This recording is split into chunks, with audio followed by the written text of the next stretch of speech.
Okay, so yesterday I listened to Chapter 5 of Project Horizons, that is Work, and something I kind of realized... Let me change the angle on that but yeah. So something I realized when I was going through my notes and thinking about this chapter is... I don't know if I've really said how much I've enjoyed the previous chapters. I've talked about the things that have happened, or like the plot, the big picture, the kill count. I've talked a lot about Blackjack's character and the lucidity lens. But I don't know how much I've been like, yeah, I like this chapter, or I like this chapter, and... So just going through that real quick. Chapter 1, I think, for the most part, I actually do like it. I know I said, I like it a lot more rereading it than I did the first time. Trust, I think, is a pretty dang good chapter. Innocence, I want to love it because of the Scoodle scene, because it's so impactful and it's so memorable. But it's a lot like Shrek Forever After, where I like a lot of the shit that happens in the movie. But do I really believe that Shrek would, hate his life this much, given everything he's had to, work for and go through to get it? No. Do I believe, even drunk, that he would fall for Rumple's shit? No, because even while drunk, he can tell, this is clearly bullshit, but fuck it, the plot needs to happen, I'll cite it anyways, and that's kind of how I feel. Blackjack doing something to get somebody killed and feeling guilt over it, I think is a good idea. But the way it works, especially with P21, you seem to know what's right. You're going to be my conscience. P21 tells her, hey, this is a bad idea. Where do you get off telling me what to do? Fuck you. Is so wildly out of character from what we just saw of her that it bothers me. So I want to like the chapter. I understand how important it is. But the execution, no pun intended with Blackjack, but the execution I don't think works. And, no, sorry, 4 is Innocence, 3 is Learning Curve. 4 is Innocence. I think it's kind of whatever. I think the action is fine. I think, the logs and the flashbacks we see with Broly and the Pegasi office are fine. I didn't get as invested as I did in Old Hoss. It introduces Glory, and Glory is one of the best characters in the story. I didn't mean to rhyme there. I'll give it some credit for that, but overall, it's fine. It's okay. And now we're at Work, and I'm gonna be honest, this chapter kind of fucks. I liked this one a lot. I'd say it's probably, again, there's maybe an argument for chapter 1, or maybe even chapter 2. I think this is my favorite chapter so far. Spoiler alert! I don't think it's going to keep that title very long, because from what I remember, Play is one of my favorite chapters in all of Project Horizons. I am so excited to get to Play, but Work is really good too. We're getting into the basic shit, the basic plot that happens. The crew, and to be fair, I don't think they actually have a name. I don't, from what I remember, Little Pip's gang didn't either. So I just refer to them as the crew, even after 10 years, I've never really gotten an idea of what should I call them?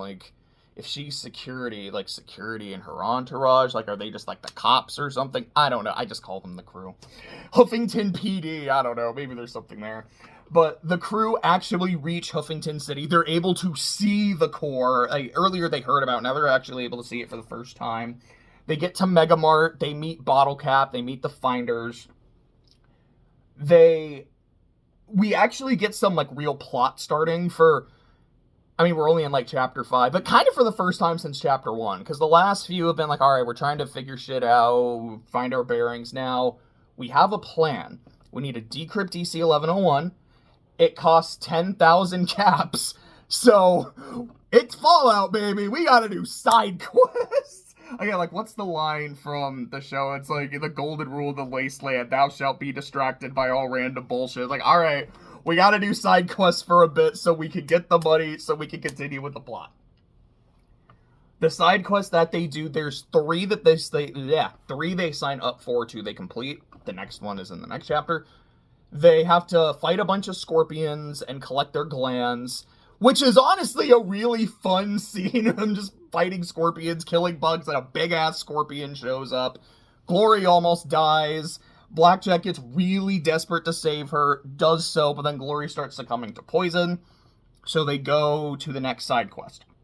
And putting it like that almost sounds a little callous, as, oh shit, Glory's dying, let's just go to the next quest. But Glory needs a lab to be able to make... she said it was an antitoxin, but at one point she's saying an antibiotic, but I don't know, maybe that has the same effect. But Glory needs a lab to be able to mix some shit together. Like, okay, well, the place we're going has a lab, so let's go there, save her, and then after we've saved her, because that comes first, then we can do the shit we need to do there. So they go to Iron Shod Firearms, save Glory. Blackjack gets, like, re-equipped with, like, more ammunition for her shotgun. She finds one really unique gun. She finds Trottenheimer's Folly and also the corpse of Trottenheimer and gets to read his logs, and we'll talk about that because there's just a lot of neat big picture shit that's talked about in this chapter. That happens. Glory survives. They talk for a bit. Glory gets to tell them more about the ministries, a little bit more in depth. Early in the chapter, she talks about, like, Rainbow Dash in depth. She describes Huffington as, like, this was the war effort. This is where a lot of the research happened. Huffington is the city of the war, and it's a city of secrets, which, yeah, that's a very fitting description of Huffington. Blackjack and P21 have a conversation where he's kind of chiding her a little bit for being an optimist, but is also saying, like, no, but genuinely, I think that's something that's really needed. You have more faith in people than I think you should, but I think that might be helpful. Like, despite myself, Blackjack, I'm kind of coming to respect you. Like, so next time I see Watcher, we're friends? Closer. Maybe, like, that much. I'll take it. That's progress. And, like, that's how the chapter ends, with the implication being, all right, in the next chapter, we're going to do the next quest at the Fluttershy Medical Center. Oh boy, I'm excited for that. So, before we get into the big picture moments, I do want to talk about our cast for a little bit. Not really going to say much about P21, but I am going to go a little bit deeper in talking about Morning Glory. So, first off, the fact that she talks about Rainbow Dash, it's maybe not quite a big picture moment.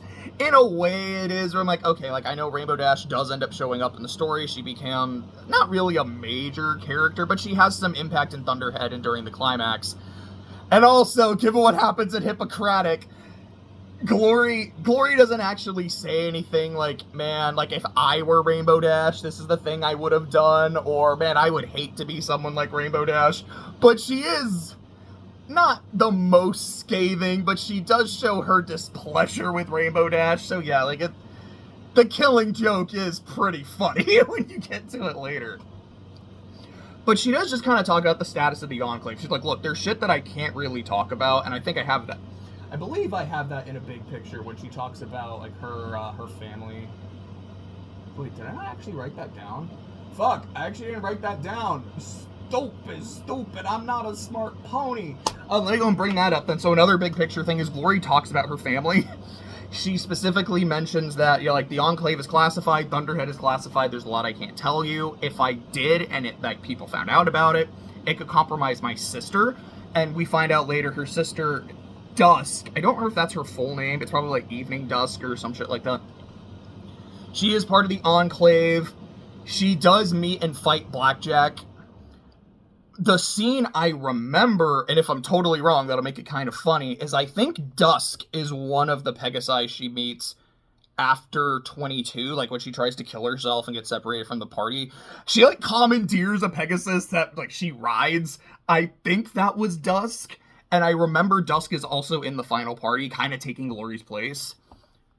She mentions her dad and how her dad, I don't remember the exact words she used. It's like he would be embarrassed, it would cause him a great shame because her dad is a big politician. And from what I remember, her dad was, I think he was very pro-surface. And like, yeah, I believe in the volunteer corps, that we need to help ponies. And I believe in Rainbow Dash. Again, she just kind of did what she did way too early. So it would cause him a lot of embarrassment. She does not mention her mom, Because as far as she knows, her mom is dead, and oh, is that not the case? Dawn is envy. Like, when we get to her, I'll talk more about that, but, gosh, that's not gonna be for a long fucking time. I know she's mentioned before she appears, possibly at one point by Glory, because, like, her mom being a Dashite, which is probably another reason she is not big on Rainbow Dash. Dawn was also part of, like, the Huffington crew back in the day, along with the King, Big Daddy, Keeper, Crunchy Carrots, and Silverstripe.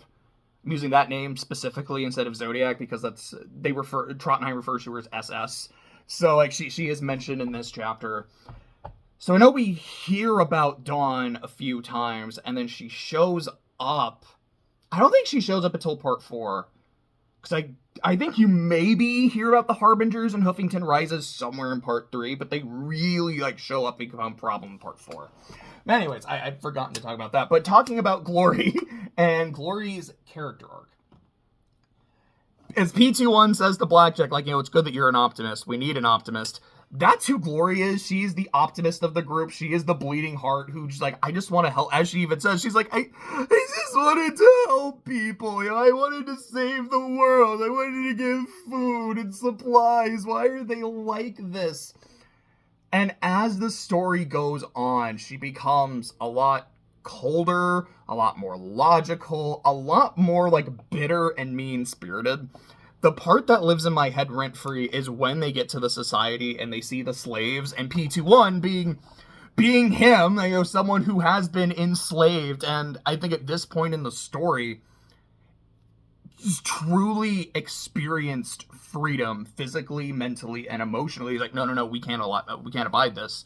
This is fucked up. And you got Glory, who I feel like in part 1 would have been like, no, yeah, this is fucked up. They're slaves. We have to stop this. Blackjack is like, okay, it's not like slavery. It's more indentured servitude, first off. Second off, I mean, it's not great, but it's probably better than being out in the wasteland. We can attest to that. And I mean, they consented to it enough. It helps the society. It's really not that bad. And P21 is pissed. And she's like, I kind of don't care that you're pissed at me. You tried to kill your daughter in the last book. Fuck you, buddy.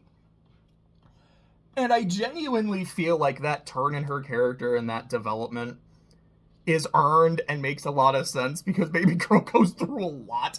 Just right by the time you meet her, she's been shot at, she's seen her friends murdered, she's seen them be eaten, she's listened to the sounds, and she's already still innocent, as Blackjack says, but still traumatized. She ends up losing her wings, her relationship with Blackjack gets fucked to hell and back multiple times. She ends up literally becoming the person that she kind of hates most in the world. And it just slowly but surely erodes her personality. Well, so it's a combination of, like, becoming Rainbow Dash starts eroding her personality. And all of this, to me, it, like, erodes that optimism and sense of goodwill. Like, the part I really remember is it's near the end of part 2. I don't remember what chapter. They're, like, walking through the sewers, just a high enervation, and then her wings just fall off. And she starts howling. She is cackling with laughter, like, this is what I get. This is what I deserve for wanting to come down and be a good person. For wanting to help, having a good heart. This is what happens to me. Like, fuck this. Fuck all of this. She just loses it. And then on top of all that, later she finds her mom again, and then her mom tries to kill her. Just good times for Glory. And like I've said, I feel like from the lucidity lens, Glory represents Blackjack post-trauma, but trying her damnedest to hold on to that innocence, but the world won't let her. Just slowly but surely, it keeps, like, her mental state and her emotional state, and her physical state too, just gets worse and worse and worse until she can't take it anymore. And even kind of speaking of that, getting into Blackjack, I notice in this chapter how desperate she is to save Glory, and she has the image of Scootle in her mind. She's like, no, I can't let this happen to another person. And at face value, I think it makes perfect sense. I watched someone get brutally murdered in front of me, and because I'm the one who, took Glory into the party, I'm the one who had said, like, all right, we can do this mission, I feel like it would be my fault if she died, and I can't let that happen. I'm not going to let someone else die on my watch, not another death on my conscience. From the lucidity lens, it's, she thought of Scootle. She thought of that loss of innocence and is seeing herself young, traumatized, but still innocent, and wanting to keep her that way. Sorry, I see the dogs wanting to go outside. I'm going to pause real quick. Yeah, like I said, young, traumatized, still innocent, and wanting to do everything she can to keep her that way. There's also this bit where, when they're talking about the different tasks, a lot of them are bounties, like, all right, kill this person, defile and kill this person. Oh, this one says kill and defile. Okay. And one of the things they decide, like I said, is go kill scorpions. And Blackjack's like, bugs! Okay, I can kill bugs. There's no moral ambiguity there. And I'm like, okay, first off, that is a funny line. There's another really funny line later when they save Glory and Glory comes to. She's like, all right, am I okay? What the hell happened? Like, yeah, you got fucked up by the scorpions, and we flipped a bottle cap to see if we would save you or not. You flipped a coin to see if you'd save me? No, Glory, it's a joke. Like, I wanted to genuinely save you. Do your people not tell jokes? No, I don't think we do. Like, genuinely a funny interaction. But Blackjack saying, like, I can kill bugs, there's no moral ambiguity, genuinely funny. And I know there's a moment later when she's fighting Brass. She's like, oh my god, you're a piece of shit. Like, there's no sad backstory. You don't have, like, a kid that you're looking after. You don't have all this shit happen to you. I don't have to feel bad about killing you. Thank you. Like, I am gonna treasure this. Again, like, funny. But I can't lie. It bothered me a little bit because I'm just like, I feel like the way Blackjack has been written up to this point is less that she's morally ambiguous and more that it's just morally inconsistent. I feel like in the next chapter, like when we get to play, as much as I've made fun of it already, like, man, Blackjack's about to kill like 40 kids coming out. It's like, oh man, this kid died and I need to become a better person. Hey, look, 40 kids. Hey, I'm not an executioner. Pushes the button. Like, as much as I make fun of it, I think it is genuinely a morally ambiguous situation. It's still going on Blackjack's kill count. But from what I remember, it's a very interesting dilemma. And I like that moment a lot. To me, play... I know I'm getting a little bit ahead of myself. Play is Blackjack's first Arbu. It is this moment of, like, genuine moral ambiguity. Did I do a good thing here or not? Because there's an argument to be made that I did something good. There's a genuine argument to be made that I did something bad. My problem is that, to me, Pip has one moment like that. That's Arbu. There's probably others, but that's the big one. Blackjack has like 4. The first one is play, and it's great. The second one is in 22, and it's arguably better. And then there's Fallen Arch, which I think is just kind of jank. I think it's great for P21 and his character. For Blackjack, it's just more bullshit. And then there's Yellow River, which isn't even moral ambiguity. It's just, here's your protagonist doing something fucking evil, and I don't like it, and I hate it, and as much as I'm looking forward to Lucidity, I'm not looking forward to that bit. I think it's just kind of trash. But, sorry, my brain stopped for a second. My point was, the line is funny. I just wish that, for me, the writing up to this point felt more like she is genuinely struggling with her morality, rather than it just kind of depends on what's needed for the chapter. I do feel like in the next chapter, though, we get some good shit with it. That's kind of all I had to say about that, so excuse me, getting into some of the other shit. The catchphrase counter still hasn't changed.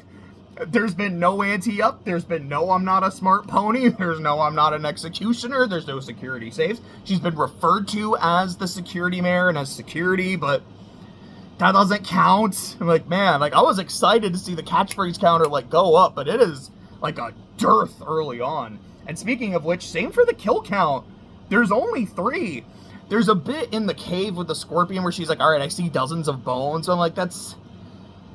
You can see dozens of bones, but it can all be from one person. Like, that's not clear. She specifically mentions 2 Pegasi that are picked clean. I'm like, okay, I'm going to count those. And then we see Trottenheimer. So I'm only counting 3, and none of them are Blackjack. Her hooves are clean this chapter. I actually got to give her credit for that. But getting into the big picture moments, like I said, actively seeing the core in person, because that's fucking important later. They specifically mentioned the hospital a couple times in the chapter, which is, hyping up the next chapter. This is not a big picture moment, but it's something that was funny to me. There's this doctor that she interacts with that has a bone saw for a cutie mark, and she keeps calling him Bone Saw, and I'm like, okay, I just finished reading Worm. This is a very different bone saw! But I thought it was kind of neat. But the doctor does give her buck, which is a drug, and I don't remember what the Fallout equivalent of that is. I could look it up and I'd be like, oh, duh, that makes sense. Is it like Stampede? Is that Jet? No, Jet is Dash. I remember that one specifically. Anyways, point. There's a part later in book 1 where Blackjack is going through drug addiction and withdrawals. So again, it's a big picture moment. I'm like, okay, this is the first time she tries one. I don't remember exactly when the addiction starts, but it could have been around here. I guess we'll see. We do see our first Steel Rangers in person. We don't interact with them, so I don't know if this was someone important, like Crumpets, Strong Hoof, Steel Rain. Possibly, but we're at least seeing them, so I guess that's something.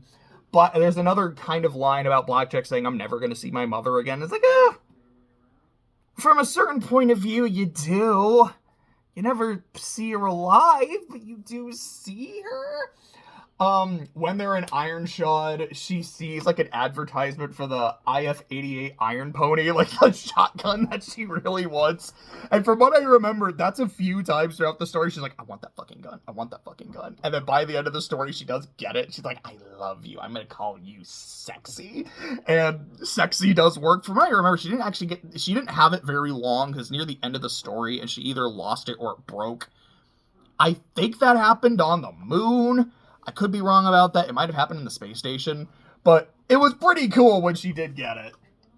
And then, again, in Ironshod, in Trottenheimer's logs, there's a lot of shit that's mentioned, and a lot of it is abbreviated, like PS for different projects or people's initials.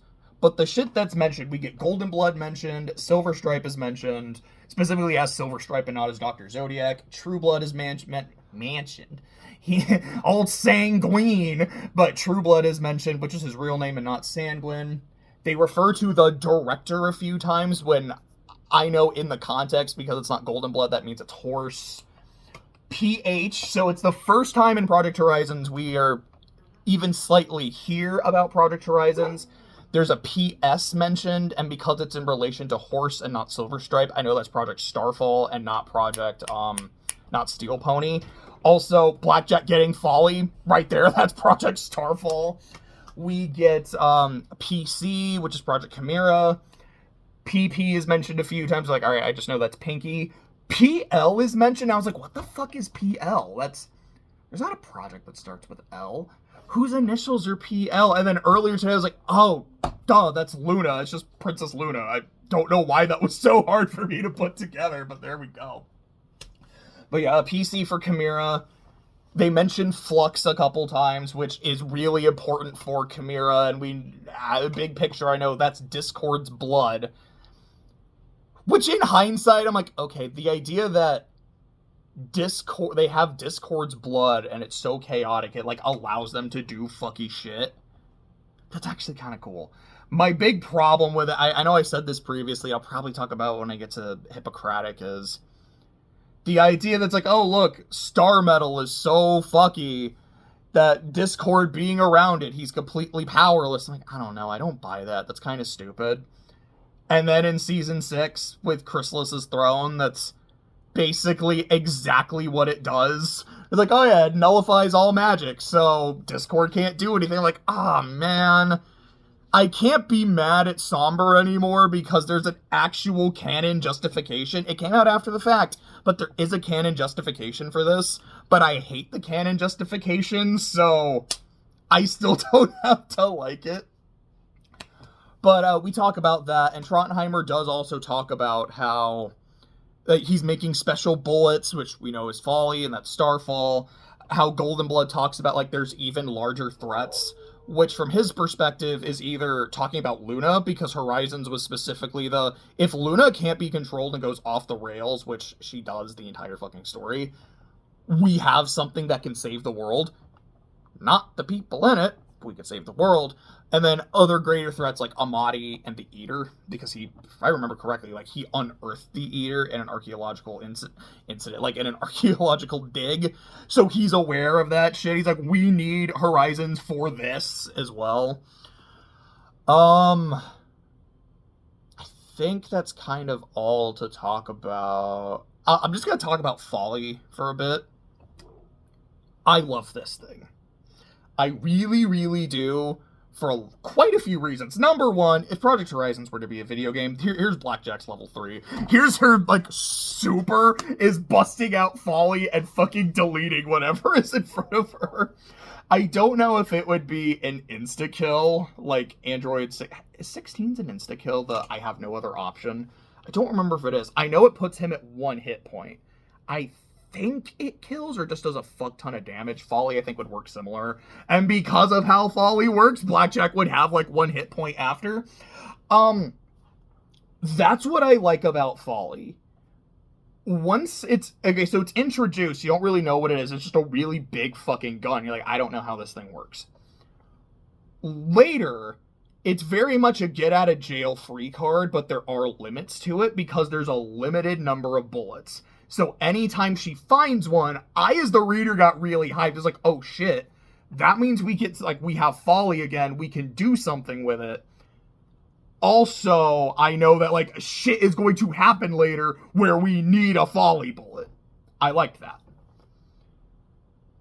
As it goes on, you learn it is not you get out of jail, but it ain't free. Because the damage it does to Blackjack's body.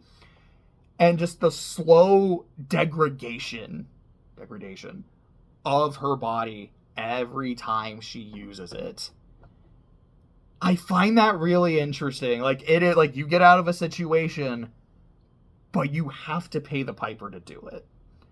I think it's, again, I guess powerful as it is, I find it to be surprisingly balanced. I just think it's neat as fuck. So, wow. This was only, like, 30 minutes.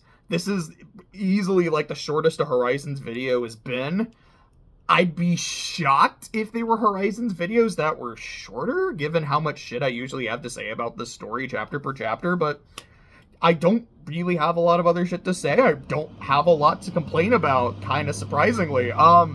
Good shit. Excited for playing.